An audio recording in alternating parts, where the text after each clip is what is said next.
स्वागत है आप सभी दोस्तों का आपके अपने चैनल हिंदी साहित्य क्लासेस में। कैसे हैं आप सभी? आशा करती हूँ आप लोग बहुत अच्छे हैं, स्वस्थ हैं और अपनी तैयारी आप लोग बहुत अच्छे से कर रहे होंगे।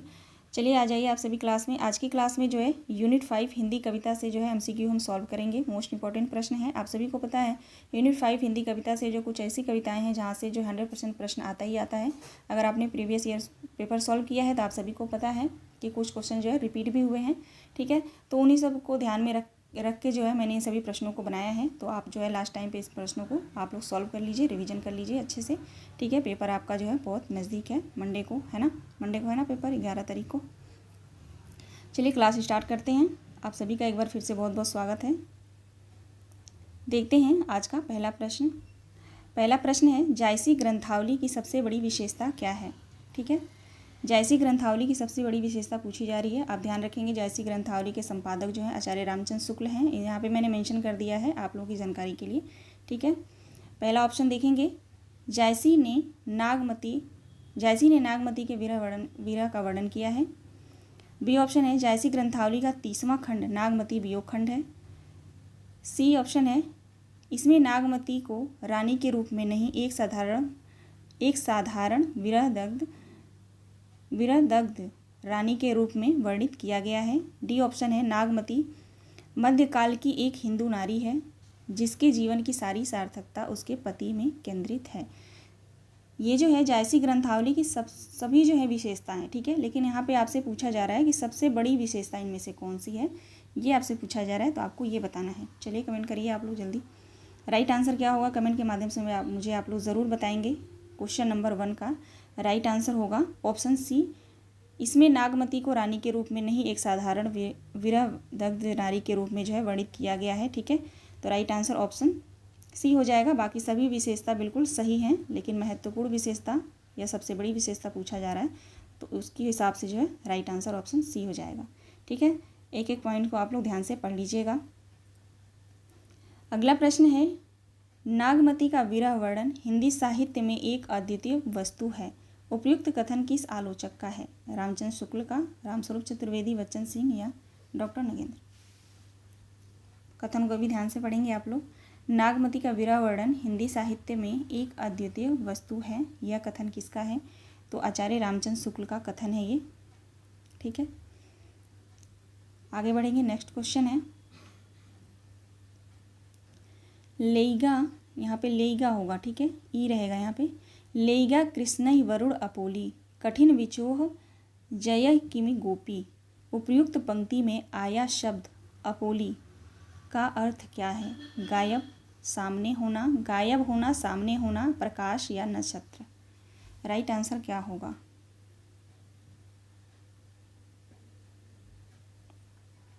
यहाँ पे जो है आप सभी को पता है पंक्ति दे दी जाती है।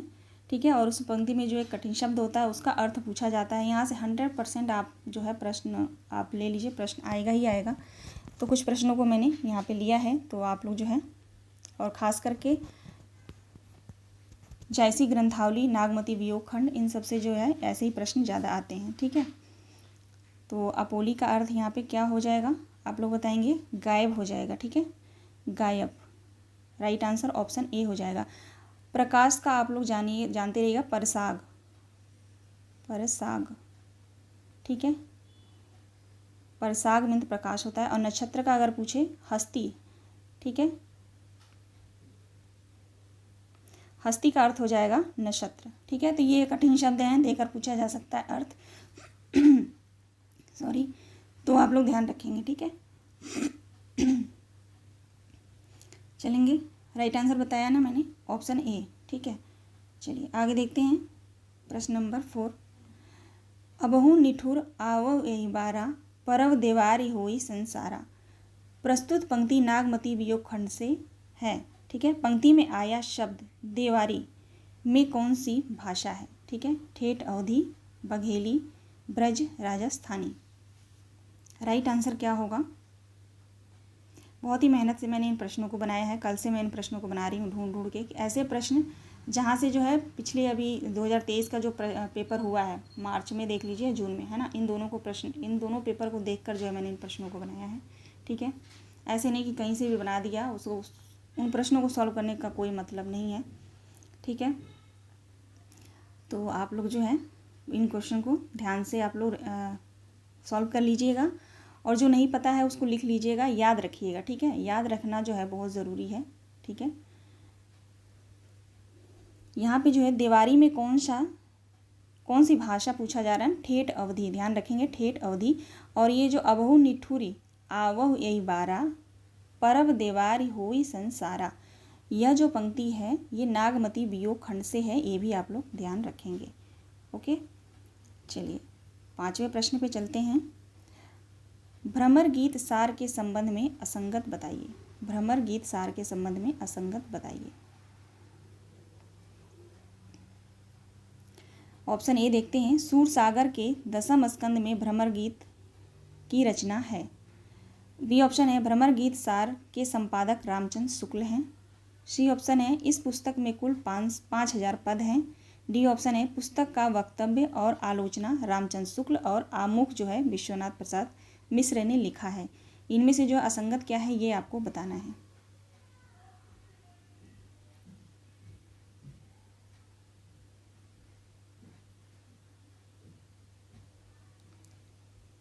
राइट आंसर क्या होगा क्वेश्चन नंबर 5 का?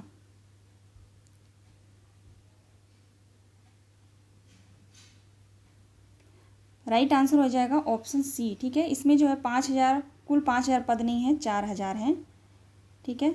सॉरी, एक मिनट, 400 पद हैं, ठीक है। राइट आंसर हो जाएगा, यहाँ पे 5,000 दिया है, 5,000 हटा दीजिए, 500 होगा, ठीक है। ऑप्शन भी यहाँ पे, ठीक है। तो 500 पद ना होके 400 पद हैं, ये आप लोग ध्यान रखेंगे, ठीक है ना। चलिए, और भ्रमर गीत सार के उप संपादक पूछा जाए तो विश्वनाथ प्रसाद मिश्र आप लोग ध्यान रखेंगे। एक एक पॉइंट आप लोग ध्यान रखिएगा। यहाँ पे डी ऑप्शन जैसे कि देख सकते हैं कि इस पुस्तक का वक्तव्य और आलोचना रामचंद्र शुक्ल ने लिखा है और आमुख जो है विश्वनाथ प्रसाद मिश्र ने लिखा है, ठीक है। तो उप संपादक भी विश्वनाथ मिश्र हैं। ओके, छठा प्रश्न देखेंगे, सूर की गोपियों की विशेषता नहीं है। इनमें से आपको बताना है सूर की गोपियों की विशेषता नहीं है। तर्कशील, सगुणोपासक, कृष्ण के प्रतिभावना, निर्गुण उपासक। तो ये मुझे लगता है कि ये आसान प्रश्न है, निर्गुणोपासक, ठीक है। राइट आंसर ऑप्शन डी हो जाएगा। ज़्यादा टाइम नहीं लेंगे, ठीक है, फटाफट जो है रिवीजन आप लोग करते चलिए। 7वां प्रश्न देखेंगे, भ्रमर गीत सार के अनुसार सुफलक सुत कहाँ गया है, ठीक है। कहाँ गया नहीं, कहा गया है, नहीं ठीक तो है, कहा गया है, ठीक है। यानी कि कहने का मतलब है कि प्रश्न है, भ्रमर गीत सार के अनुसार जो है सुफलक सुत किसे कहा गया है, कुब्जा को, कृष्ण को, उद्धव को या अक्रूर को। राइट आंसर क्या होगा क्वेश्चन नंबर 7 का? तो ध्यान रखेंगे आप लोग, सुफलक सुत जो है अक्रूर को कहा गया है, ठीक है। भ्रमर गीत सार में अक्रूर को कहा गया है, ठीक है। आगे देखेंगे, भ्रमर गीत सार के अनुसार भृंगकीट कहा गया है, उद्धव को, अक्रूर को, निर्गुण को, सगुण को। राइट आंसर क्या होगा क्वेश्चन नंबर 8 का? भ्रमर गीत सार के अनुसार भृंगकीट कहा गया है, उद्धव को, अक्रूर को, निर्गुण को या सगुण को।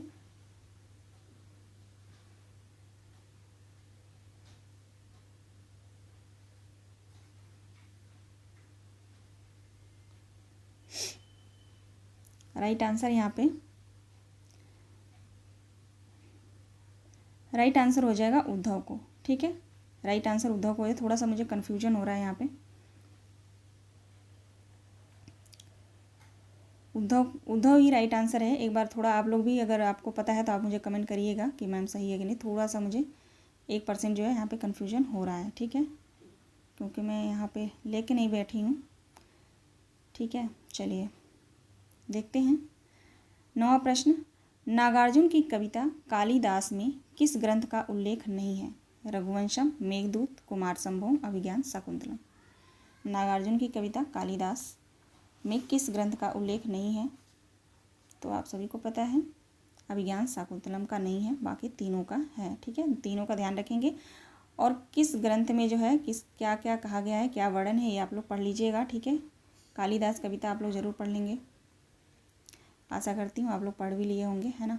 देखेंगे कालिदास कविता किस काव्य संग्रह में संकलित है। आपको बताना है कालिदास कविता जो है किस काव्य संग्रह में संकलित है। कालिदास कविता किसकी है? नागार्जुन की है ना। तो नागार्जुन की कविता जो है युगधारा भी है, सतरंगे पंखों वाली है, तिलकित सिंदूर तिलकित फाल भी है। ये कालिदास कविता जो है सतरंगे पंखों वाली, इसमें जो है संकलित है। ठीक है, आगे देखेंगे। अगला प्रश्न है कुकुरमुत्ता कविता के संदर्भ में संगत बताइए। कुकुरमुत्ता कविता के संदर्भ में संगत बताइए। कुकुरमुत्ता सर्वहारा वर्ग का प्रतीक है। बी ऑप्शन है कुकुरमुत्ता मूलतः निराला की एक लंबी कविता है। सी ऑप्शन है यह कविता 2 खंडों में है। डी ऑप्शन है प्रथम खंड में कुकुरमुत्ता गुलाब पर व्यंग करता है। इसका प्रकाशन वर्ष 1942 है। तो ये सारे ऑप्शन सही हैं। ठीक है, मैं यहाँ पे जो है एक ऑप्शन उपयुक्त सभी यहाँ पे मैं ऑप्शन रखने वाली थी, लेकिन लग रहा है कि नहीं, भूल गई मैं। ठीक है, टाइप नहीं करा मैंने, तो कोई बात नहीं। अब मैं एक और ऑप्शन नहीं बनाऊंगी, है ना, क्योंकि अभी तक बना नहीं है, ये ऑप्शन तक ही रहता है। ठीक है, तो आप लोग जो है इन सभी पॉइंट्स को, कुकुरमुत्ता के संबंध में ये सभी पॉइंट्स को आप लोग पढ़ लीजिएगा, ध्यान रखिएगा। ठीक है ना, यानी सभी सही हैं ये। ठीक है, ये ऑप्शन उपयुक्त तो सभी होना चाहिए, लेकिन मैंने टाइप नहीं किया। ठीक है ना, समझ गया ना इस क्वेश्चन को। इसमें जो है सभी संगत हैं। ओके, देखेंगे क्वेश्चन नंबर 12। कुकुरमुत्ता कविता संग्रह में कितनी कविताएं संकलित हैं। कुकुरमुत्ता कविता संग्रह में कितनी कविताएं संकलित हैं।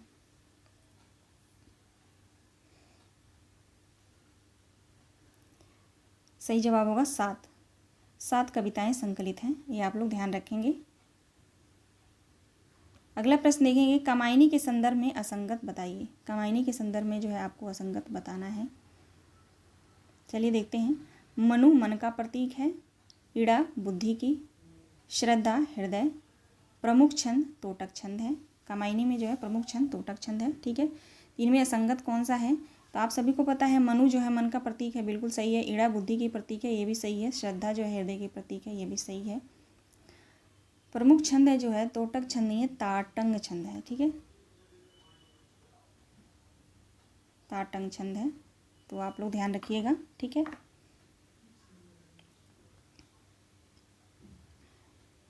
चलिए आगे बढ़ते हैं। ऑप्शन डी राइट आंसर हो जाएगा। क्वेश्चन नंबर 14 देखेंगे। कामायनी का 7वां और 9वां सर्ग है। अभी तक आप लोगों ने क्वेश्चन सॉल्व किया होगा, तो कामायनी का सर्ग जो है सीक्वेंस में लगाने के लिए आता है, या तो स्टार्टिंग से या तो बीच का दे देगा। ठीक है, तो मैंने जो है इस तरह से प्रश्न लिया है तो इन प्रश्नों को आप लोग जवाब देंगे। राइट आंसर क्या होगा? कामायनी का 7वां और 9वां सर्ग कौन सा? ऐसे भी पूछ सकता है कि कामायनी के 5वां और 9वां सर्ग, या 9वां या 10वां सर्ग, है ना, 11वां या 15वां सर्ग, ऐसे भी पूछ सकता है। तो आप लोग जो है कामायनी का जो 15 सर्ग है वो आप लोग ध्यान रखेंगे। ठीक है, आशा करती हूँ कामायनी का सर्ग आप लोग को अच्छे से याद होगा।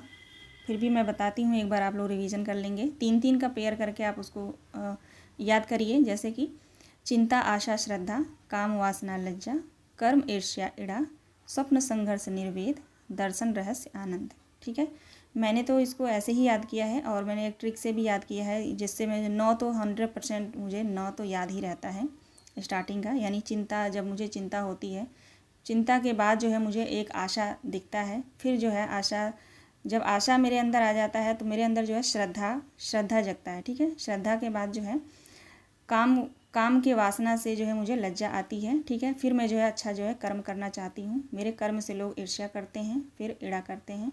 तो ये जो है मुझे बहुत अच्छे से याद रहता है यहाँ तक। तो मैं आप लोगों को चाहे आप जैसे याद करिए, आप खुद से भी ट्रिक बना सकते हैं, या तो 3-3 का पेयर बना के याद करिए।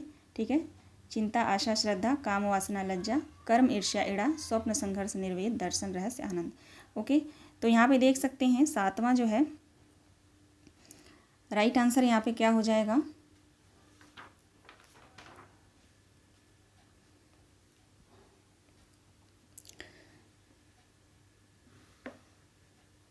राइट आंसर हो जाएगा कर्म और इड़ा, है ना, कर्म और इड़ा। ओके, कर्म जो है 5वां, ईड़ा जो है 9वां। ठीक है, और ईड़ा तो हमेशा पूछा जाता है, इसलिए ये आप सभी को पता चल गया होगा कि ईड़ा जो है 9वां सर्ग है। ओके, चलिए देखते हैं अगला प्रश्न। वरदान सदृश हो डाल रही नीली किरणों से बुना हुआ यह अंचल कितना हल्का सा, कितना सौरभ से सना हुआ। उपयुक्त पंक्ति कामायनी के किस सर्ग से है? यह पंक्ति जो है कामायनी के किस सर्ग से है? पंक्ति को ध्यान देंगे आप लोग। ठीक है, 100% जो है कामायनी के जो सर्ग हैं इसमें से जो है ईड़ा सर्ग, लज्जा सर्ग और श्रद्धा सर्ग। ठीक है, ये 3 से जो आप जो है पंक्ति को 100% आप लोग एकदम से कई बार आप लोग रिवीजन कर लीजिएगा। यहाँ से 100% जो है पंक्ति पूछा ही जाता है। ठीक है, तो यह जो पंक्ति है क्वेश्चन नंबर 15 का राइट आंसर हो जाएगा ऑप्शन डी, लज्जा। ठीक है, लज्जा सर्ग से है यह पंक्ति। ओके, अगला प्रश्न है प्रश्न नंबर 16। मैं बीन भी हूँ तुम्हारी रागिनी भी कविता किस काव्य संग्रह में संकलित है? आपको बताना है। महादेवी वर्मा की कविता है ये, मैं बीन भी हूँ तुम्हारी रागिनी भी। किस काव्य संग्रह में यह कविता संकलित है? राइट आंसर हो जाएगा नीरजा। ठीक है, नीरजा में संकलित है। ठीक है, अगला प्रश्न है। मैं बीन भी हूँ तुम्हारी रागिनी भी कविता की विशेषता नहीं है। ये एक एक पॉइंट जो यहाँ पे दिया है ना, एक एक पॉइंट प्रश्न है। अगर मैं प्रश्न बनाने बैठूँ तो 1000 प्रश्न भी बनेंगे। ठीक है, लेकिन कोई मतलब नहीं है, प्रश्न जो है ऐसे ही पूछा जाता है, आप सभी को पता है। और आप पेपर आएगा तो आप लोग देख भी लेना। ठीक है, तो आप लोग बताएंगे राइट आंसर क्या होगा क्वेश्चन नंबर 17 का। मैं बीन भी हूँ रागिनी भी तुम्हारी रागिनी भी कविता की विशेषता नहीं है। चलिए देखते हैं। ऑप्शन ए, इस कविता में महादेवी वर्मा ने आत्मा और परमात्मा के मिलन और प्रेम का वर्णन किया है। Most important point. ठीक है, बी ऑप्शन देखेंगे, यह एक रहस्यवादी कविता है। ठीक है, सी ऑप्शन है, स्त्री के जीवन की विडंबना है। इस कविता में जो स्त्री के जीवन की विडंबना है, इस कविता पर द्वैतवाद का प्रभाव है। ई ऑप्शन है, इस कविता का प्रकाशन 1934 में है। तो आप लोग एक एक ऑप्शन जो है पढ़ के आप लोग बताइए राइट आंसर क्या होगा। इस कविता का प्रकाशन वर्ष 1934 में ही है ना प्रकाशन वर्ष तो।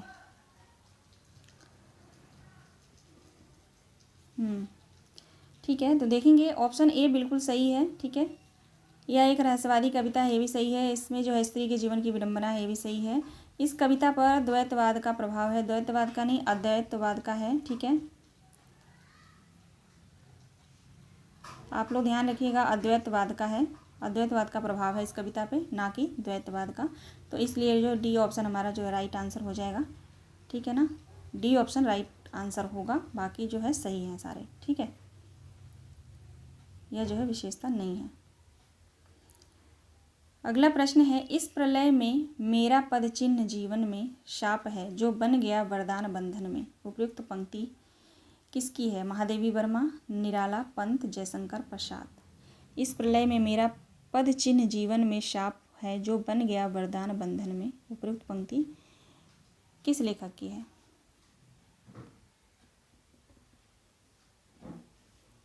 पंक्ति पढ़ के जो आपको पता चल गया होगा जो है किसका है, ये महादेवी वर्मा का ही है। और पंक्ति कहाँ से है ये तो आप ध्यान रखेंगे, मैं बीन भी हूँ तुम्हारी रागिनी भी, उसी कविता से जो है यह पंक्ति है। ठीक है, चलिए आगे देखते हैं। अगला प्रश्न है, उर्वशी काव्य नाटक के संदर्भ में असंगत बताइए। उर्वशी काव्य नाटक के संदर्भ में असंगत बताइए। ये ऑप्शन देखेंगे, इसका कथानक पुरूरवा और उर्वशी के पौराणिक आख्यान से लिया गया है, बिल्कुल सही है। बी ऑप्शन है, कालिदास ने विक्रमोर्वशी की रचना इसी कथा के आधार पर की है। ठीक है, एक अपने आप में एक ये भी प्रश्न है। ठीक है, सी ऑप्शन देखेंगे, उर्वशी की कथा वस्तु 4 अंकों में विभाजित है। डी ऑप्शन है, इस कथा का मूल ऋग्वेद के 10वें मंडल में 8वीं एवं 95वीं सूक्ति में मिलता है। ठीक है, ई ऑप्शन है, इसका प्रकाशन वर्ष 1961 है। तो इसमें जो है आप सभी को असंगत बताना है, तो आप लोग जो है ध्यान से पढ़ेंगे सारे ऑप्शंस को। यहाँ पे जो है सी ऑप्शन राइट हो जाएगा, ठीक है ना। ये जो है असंगत है, क्यों है? उर्वशी की कथा वस्तु 4 अंकों में नहीं 5, ठीक है, 5 अंकों में जो है विभाजित है, ठीक है। चलिए बाकी सारे पॉइंट्स मोस्ट इम्पॉर्टेंट हैं, ध्यान रखिएगा, ठीक है ना। अगला प्रश्न है, उर्वशी और पुरूरवा के पुत्र का क्या नाम था?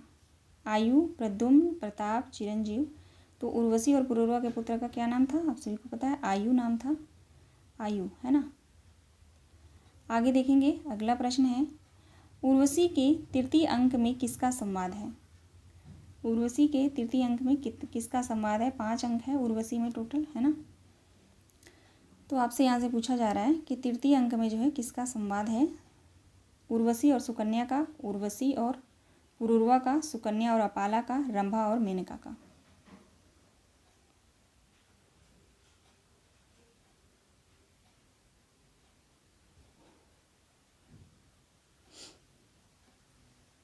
राइट आंसर क्या होगा? उर्वशी के तृतीय अंक में किसका संवाद है? राइट आंसर ऑप्शन बी हो जाएगा, उर्वशी और पुरूरवा का, ठीक है। राइट आंसर बी हो जाएगा।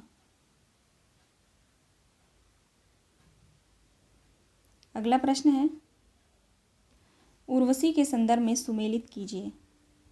उर्वशी जो एक गीत नाट्य है, इसके संदर्भ में जो है सुमेलित करना है। चलिए देखते हैं। ऑप्शन ए, सुकन्या चन्वक ऋषि की पत्नी है, अपाला उर्वशी की सेविका है, विश्वमना राज ज्योतिषी है, नटी शास्त्रीय महिला पात्र है, या उपयुक्त सभी। राइट आंसर क्या होगा क्वेश्चन नंबर 22 का?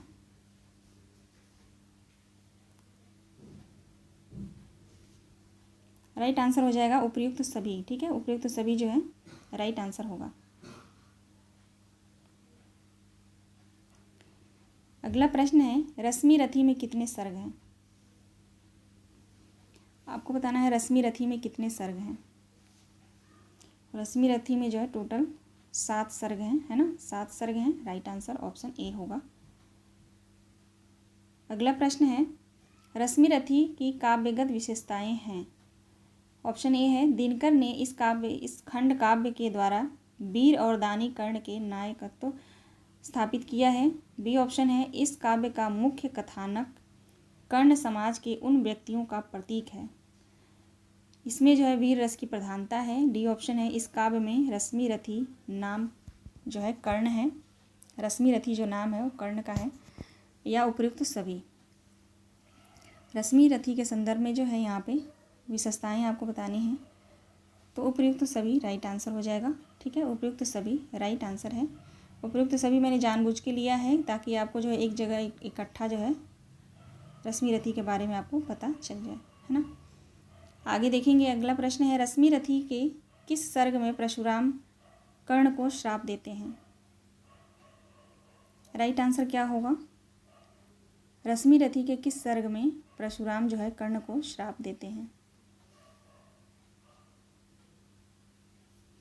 तो आप लोग ध्यान रखिएगा, द्वितीय सर्ग में, ठीक है। राइट आंसर हो जाएगा द्वितीय सर्ग।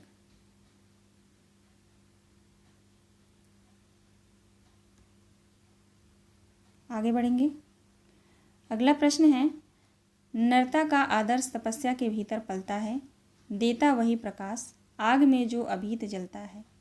उपयुक्त पंक्ति रश्मि रथी के किस सर्ग से लिया गया है? पंक्ति को ध्यान देंगे आप लोग, ठीक है। नरता का आदर्श तपस्या के भीतर पलता है, देता वही प्रकाश, आग में जो अभीत जलता है। उपयुक्त पंक्ति रश्मि रथी के किस सर्ग से लिया गया है? तो आप लोग ध्यान रखिएगा, चतुर्थ सर्ग से यह पंक्ति जो है लिया गया है, ठीक है।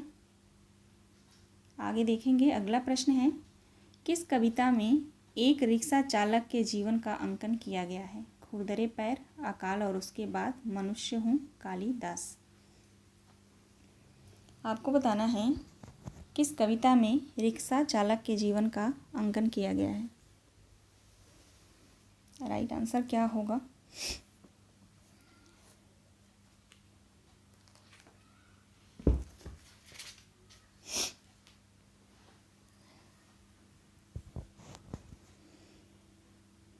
राइट आंसर हो जाएगा खुरदरे पैर, है ना। खुरदरे पैर जो है सही आंसर होगा।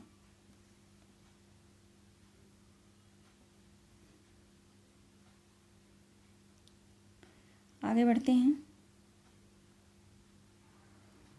अगला प्रश्न है, उरुरहित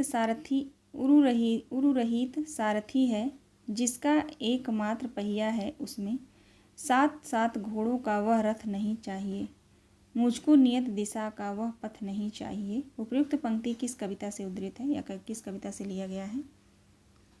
यह पंक्ति जो है किस कविता से ली गई है? तो राइट आंसर हो जाएगा यहाँ पे खुरदरे पैर से ही लिया गया है। ठीक है, राइट आंसर खुरदरे पैर हो जाएगा। कमेंट करके बताइए आप लोग खुरदरे पैर किसकी कविता है। अगला प्रश्न है, शासन की बंदूक कविता के संदर्भ में संगत बताइए। इसमें 5 दोहों का संकलन है। ऑप्शन बी है जनवादी चेतना का प्रभाव है। विनोबा भावे का जिक्र है इस कविता में। शासन की बंदूक कविता में जो है ध्यान रखेंगे विनोबा भावे का जिक्र है। डी ऑप्शन है कांग्रेस सरकार के खिलाफ लिखा गया यह कविता है, या उपयुक्त सभी। राइट आंसर क्या होगा?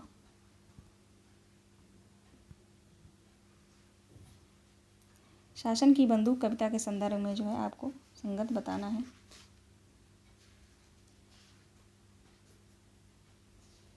आप लोग प्रश्न देखिए, कमेंट करिए।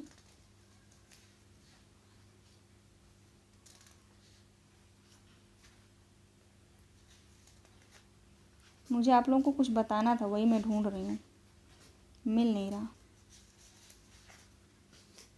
है ना। बहुत ही इम्पोर्टेंट था, मुझे याद नहीं आ रहा, लेकिन मैंने कहीं लिख रखा है, वही मैं ढूंढ रही हूँ। तो आप लोग ये मत समझना मैम जो है चुपचाप क्यों हैं।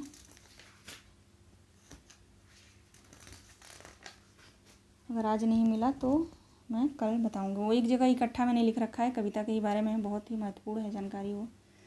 ठीक है, तो अभी मिल नहीं रहा मुझे।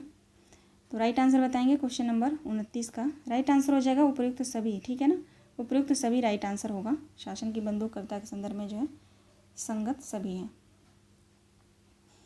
अगला प्रश्न देखेंगे, ब्रह्म राक्षस की पागल प्रतीकपूर्ण बड़बड़ाहट को कवि के साथ बावड़ी के मुंडेर पर कौन कौन से फूल पेड़ सुन रहे हैं। ठीक है, प्रश्न को ध्यान से आप लोग पढ़िएगा। ठीक है, ब्रह्म राक्षस रचना से जो है कविता से जो है ये प्रश्न है। ब्रह्म राक्षस की पागल प्रतीक, है ना, पागल प्रतीक पूर्ण बड़बड़ाहट को किस कवि के साथ बावड़ी के मुंडेर पर कौन कौन से फूल पेड़ सुन रहे हैं। ठीक है, पेड़ सुन रहे हैं। टंगर पुष्प, करौंदी पुष्प, गूलर पेड़, उपयुक्त सभी। तो यहाँ पे आप लोग ध्यान रखिएगा उपयुक्त सभी। इन पेड़ों पे जो है कोई अलग नाम भी दे सकता है, 2 का नाम दे देगा, 2 कोई और नाम दे देगा। तो आप लोग तीनों का नाम ध्यान रखेंगे, टंगर पुष्प, करौंदी पुष्प और गूलर पेड़। ठीक है, ये जो है ब्रह्म राक्षस कविता में जो है प्रतीक माने गए हैं, वहाँ पे जिक्र है। आगे देखेंगे, किसकी जातक कथाओं में ब्रह्म राक्षस नवीन व्याख्या करता है। बेबीलोनी, वेदों की ऋचाओं, सूत्र या छंद। राइट आंसर क्या होगा क्वेश्चन नंबर 31 का? तो आप लोग ध्यान रखिएगा बेबीलोनी राइट आंसर हो जाएगा ऑप्शन 1। ठीक है,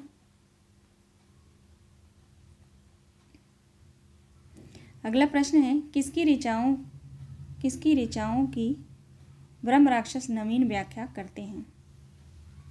किसकी ऋचाओं की जो है ब्रह्म राक्षस नवीन व्याख्या करता है। तो वेदों का राइट आंसर हो जाएगा वेदों का ऑप्शन ए। यहाँ पे 1 2 3 क्या है, चलिए कोई बात नहीं, option A B C D यहाँ पे होगा, 1 2 3 हो गया है। ठीक है, तो वेदों का। ठीक है, अगला प्रश्न है, ब्रह्म राक्षस आधुनिक काल में वर्णित किसकी नवीन व्याख्या नहीं है। ब्रह्म राक्षस आधुनिक काल में वर्णित किसकी नवीन व्याख्या नहीं है, नवीन व्याख्या नहीं करते हैं। तो आप लोग ध्यान रखिएगा ऑप्शन 4 आयात का। ठीक है, ऑप्शन डी आयात। अगला प्रश्न देखेंगे, बावड़ी के मुंडेर पर कुहनी टेक कर बैठे हुए से कौन सा वृक्ष लग रहा है।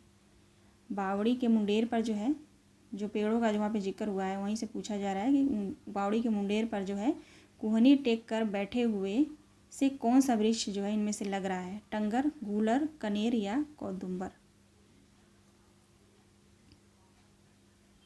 तो राइट आंसर हो जाएगा टगर, टंगर नहीं टगर, ठीक है, टगर पेड़। आगे बढ़ते हैं। अगला प्रश्न है, ब्रह्म राक्षस बावड़ी में स्नान करते हुए होठों से क्या उच्चारण कर रहा है। ब्रह्म राक्षस बावड़ी में स्नान करते हुए होठों से क्या उच्चारण कर रहा है। तो ये राइट आंसर उपरोक्त दोनों हो जाएगा, सी ऑप्शन सही हो जाएगा, ठीक है। स्रोत कोई मंत्रोच्चार और शुद्ध संस्कृत गालियों का उच्चार। प्रश्न नंबर 36 देखेंगे, बावड़ी के पास कैसी गंध निकल रही है। बावड़ी के पास कैसी गंध निकल रही है ये आपको बताना है। तो हरी कच्ची, ठीक है, हरी कच्ची गंध जो है निकल रही है।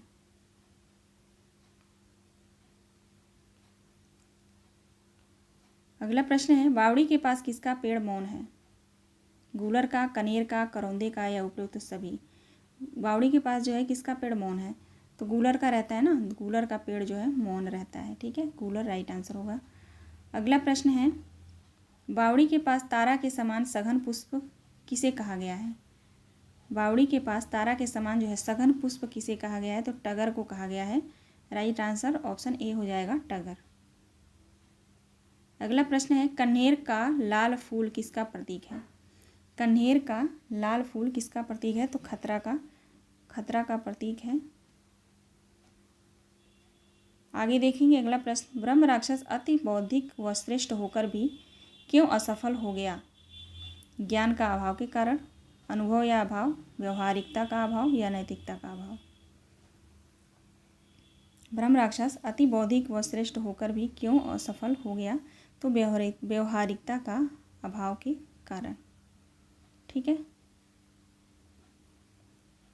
क्वेश्चन नंबर 41 देखेंगे, निम्न में से कौन अपने प्रतिरूप से युद्ध नहीं कर रहा। शब्द, सिद्धांत, ध्वनि, प्रतीक। तो सिद्धांत राइट आंसर होगा, ऑप्शन बी। चलेंगे नेक्स्ट क्वेश्चन पे, ब्रह्म राक्षस किसके द्वारा निर्मित बौद्धिक कैद भुगत रहा है। ब्रह्म राक्षस किसके द्वारा निर्मित बौद्धिक कैद भुगत रहा है, तो स्वयं के द्वारा है ना। राइट आंसर ऑप्शन ए हो जाएगा, स्वयं के द्वारा, ठीक है। क्वेश्चन नंबर 33 देखेंगे, कस्तूरी मृग अपने पर कैसे चिढ़ता है। कस्तूरी मृग जो है अपने ऊपर जो है कैसे चिढ़ता है, ये पूछा जा रहा है।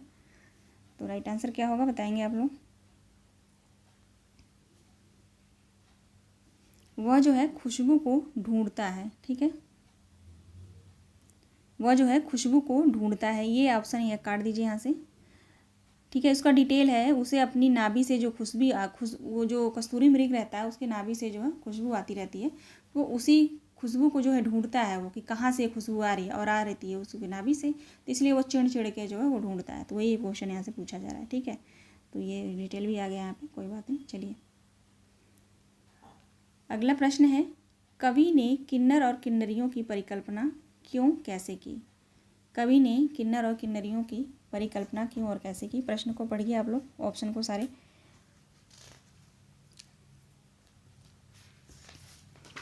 ऑप्शन को पढ़िए, तब तक मैं जो इम्पोर्टेंट चीज़ आप लोगों को बतानी वो मैं ढूंढ रही हूँ, ठीक है।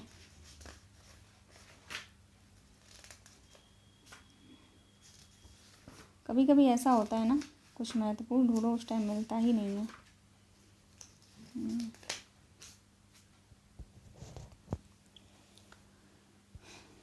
चलिए कोई बात नहीं, बताएंगे राइट आंसर क्या होगा क्वेश्चन नंबर 44 का। कवि ने किन्नर और किन्नरियों की परिकल्पना क्यों कैसे की है। राइट आंसर हो जाएगा, हिमालय की शुभ्रता देखकर, है ना, हिमालय की शुभ्रता को देखकर। राइट आंसर ऑप्शन सी होगा। अगला प्रश्न देखेंगे, बादल को घिरते देखा है कविता के सौंदर्य को कवि ने किस ऋतु का उद्गम बताया है। पावस का, शरद का, ग्रीष्म ऋतु का, सुख का। राइट आंसर क्या होगा क्वेश्चन नंबर 45 का, बादल को घिरते देखा है कविता के सौंदर्य को, कवि ने किस ऋतु का उद्गम बताया है? तो पावस का उद्गम बताया है, पावस का। राइट आंसर ऑप्शन ए हो जाएगा। अगला प्रश्न देखेंगे 46। बादल को घिरते देखा है कि, इसको काट दीजिए, ठीक है। बादल को घिरते देखा है कविता के रचनाकार कौन है? रिपीट हो गए यहाँ पे। तो आप सभी को पता है बादल के घिरते देखा है कविता किसका है? नागार्जुन का है, नागार्जुन की कविता है ये। आगे बढ़ते हैं, अगला प्रश्न है, तुंग हिमालय के कंधों पर छोटी बड़ी कई झीलें हैं, पंक्तियों में निहित अलंकार है। तुंग हिमालय के कंधों पर छोटी बड़ी कई झीलें हैं, इस पंक्ति में जो है कौन सा अलंकार है? आप लोग कमेंट के माध्यम बताइए। पानी पी लूँ मैं।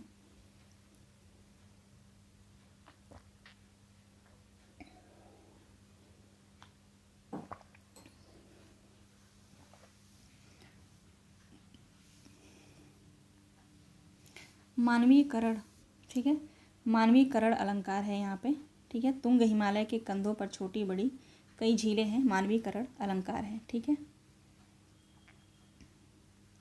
क्वेश्चन नंबर 48 देखेंगे, चकवा चकवी का क्रंदन बंद क्यों हुआ? उनका मिलन हो गया, रात्रि समाप्त हो गई, उनका विरह दूर हो गया, उपरोक्त सभी। चकवा चकवी का क्रंदन बंद क्यों हुआ? बादल को घिरते देखा है कविता में जो चकवा चकवी का जिक्र हुआ है, तो आप लोग बताएंगे राइट आंसर क्या होगा।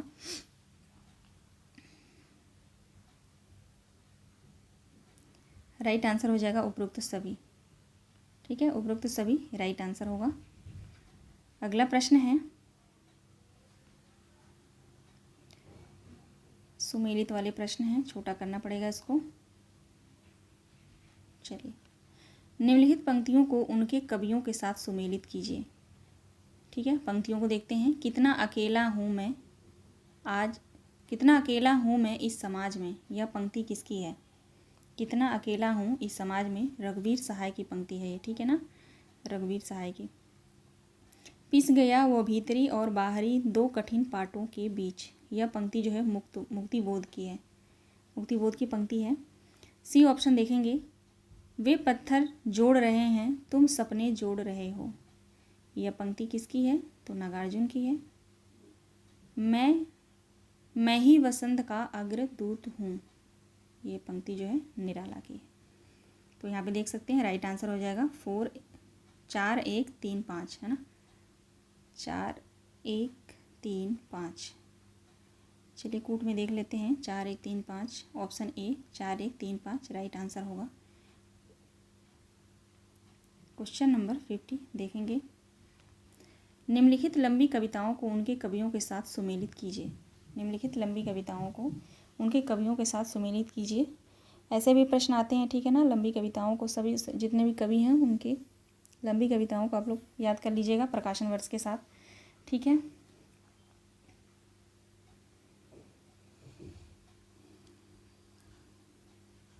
चलिए देखते हैं, हरिजन गाथा, हरिजन गाथा किसकी लंबी कविता है? तो नागार्जुन की है। बाघ किसकी लंबी कविता है? तो केदारनाथ सिंह का है बाघ, है ना। शिवाजी का पत्र, शिवाजी का पत्र जो है निराला जी का है। और प्रमथ्यु गाथा जो है अरुण कमल का, नहीं अरुण कमल का नहीं होगा ये, एक मिनट रुकिए। हरिजन गाथा नागार्जुन, बाघ केदारनाथ सिंह, शिवाजी का पत्र निराला, प्रमथ्यु गाथा धर्मवीर भारती, अरुण कमल का नहीं धर्मवीर भारती का है, ठीक है। राइट आंसर हो जाएगा 4 3 2 5। ऑप्शन देखेंगे, ऑप्शन ए 4 3 2 5 राइट आंसर होगा। अगला प्रश्न देखेंगे, यह अभिनव मानव प्रजा सृष्टि द्वैता में लगी निरंतर ही वर्णों की करती रहे वृष्टि, ये काव्य पंक्तियाँ किस कवि की हैं? शंकर प्रसाद, सुमित्रानंदन पंत, महादेवी वर्मा, रामधारी सिंह दिनकर, यह पंक्तियाँ किसकी है? यह अभिनव मानव प्रजा सृष्टि द्वैता में लगी निरंतर ही वर्णों की करती रहे वृष्टि, दृष्टि वृष्टि याद रखिएगा, अगर आए तो पंक्ति आप लोग पहचान लेंगे, है ना। जयशंकर प्रसाद की पंक्ति है ये, ठीक है, जयशंकर प्रसाद की पंक्ति है कमाई से। अगला प्रश्न है, उज्ज्वल वरदान चेतना का सौंदर्य जिसे सब कहते हैं, यह पंक्ति कमायनी के किस सर्ग से है? उज्ज्वल वरदान चेतना का सौंदर्य जिसे सब कहते हैं, यह पंक्ति कमायनी के किस सर्ग से है? तो आप लोग ध्यान रखेंगे, लज्जा सर्ग से है। लज्जा सर्ग से यह पंक्ति है। ठीक है, अगला प्रश्न देखेंगे। निम्नलिखित पंक्तियों को उनके कृतियों के साथ सुमेलित कीजिए। निम्नलिखित पंक्तियों को उनके कृतियों के साथ सुमेलित कीजिए। चलिए देखते हैं, सुमेलित करते हैं। ऑप्शन ए देखेंगे, अब अभिव्यक्ति के सारे खतरे उठाने ही होंगे। किसकी पंक्ति है ये? किस कविता से यह पंक्ति ली गई है? अब अभिव्यक्ति के सारे खतरे उठाने ही होंगे, अंधेरे में, है ना। अंधेरे में कविता जो है उससे ली गई है। ऑप्शन बी देखेंगे, हंस पड़ा गगन व शून्य लोक। हंस पड़ा गगन व शून्य लोक कमायनी से है। स्थिर समर्पण है हमारा, स्थिर समर्पण है हमारा असाध्य वीणा से है। डी ऑप्शन है, आप अपने से उगा मैं। तो आप सभी को पता है ये कुकुरमुत्ता से है। आप अपने से उगा मैं, तो कुकुरमुत्ता से हो जाएगा। ठीक है, कुकुरमुत्ता निराला की। असाध्य वीणा अज्ञेय, कमायनी जयशंकर प्रसाद। और अंधेरे में किसका है? नागार्जुन।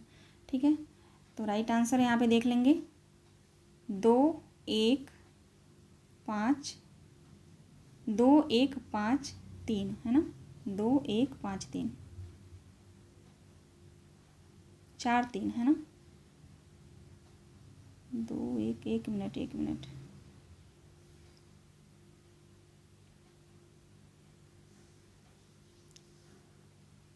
यहाँ पे राइट आंसर हो जाएगा, 1 मिनट रुक जाइए। वह अभिव्यक्ति के सारे खतरे उठाने ही होंगे। ये पंक्ति जो है अंधेरे कविता से है, बिल्कुल सही है। हंस पड़ा गगन व शून्य लोक कमायनी से है, ये भी सही है। स्थिर समर्पण है हमारा नदी के द्वीप से है। ठीक है, स्थिर दर्पण है हमारा नदी के द्वीप से है। और आप अपने आप से उगा मैं, ये जो है कुकुरमुत्ता से है। तो राइट आंसर हो जाएगा 2 1 4 3। ठीक है, 2 1 4 3। ऑप्शन सी 2 1 4 3 राइट आंसर हो जाएगा। अगले प्रश्न भी चलेंगे। अगला प्रश्न है, ढलमल ढलमल चंचल अंतल झलगल झलगल तारा पंक्ति में मुख्यतः वर्णन है नदी की धारा का, नीले आकाश का, चांदनी रात का, साड़ी के आंचल का। राइट आंसर क्या होगा?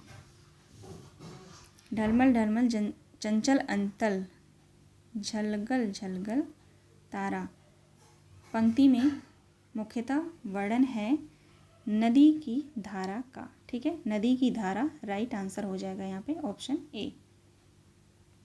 आगे बढ़ेंगे। अगला प्रश्न है, निम्नलिखित पात्रों को उनके काव्यों के साथ सुमेलित कीजिए। निम्नलिखित पात्रों को उनके काव्यों के साथ सुमेलित करना है।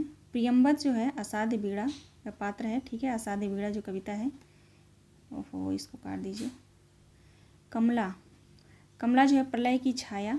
ठीक है, और शीनरी जो है आप सभी को पता है उर्वशी, उर्वशी से। नचिकेता आत्मजयी। राइट आंसर हो जाएगा 4 1 2 3, है ना। 4 1 2 3 यहाँ पे जो है सही जवाब हो जाएगा। चलिए देखते हैं कूट में 4 1 2 3। ऑप्शन बी 4 1 2 3 सही जवाब है। क्वेश्चन नंबर 56 देखेंगे। राम की शक्ति पूजा की यौगिक प्रक्रिया का स्रोत क्या है? वेदांत, योग वशिष्ठ, नौ वेदांत या हठ योग? राम की शक्ति पूजा का यौगिक प्रक्रिया का स्रोत क्या है?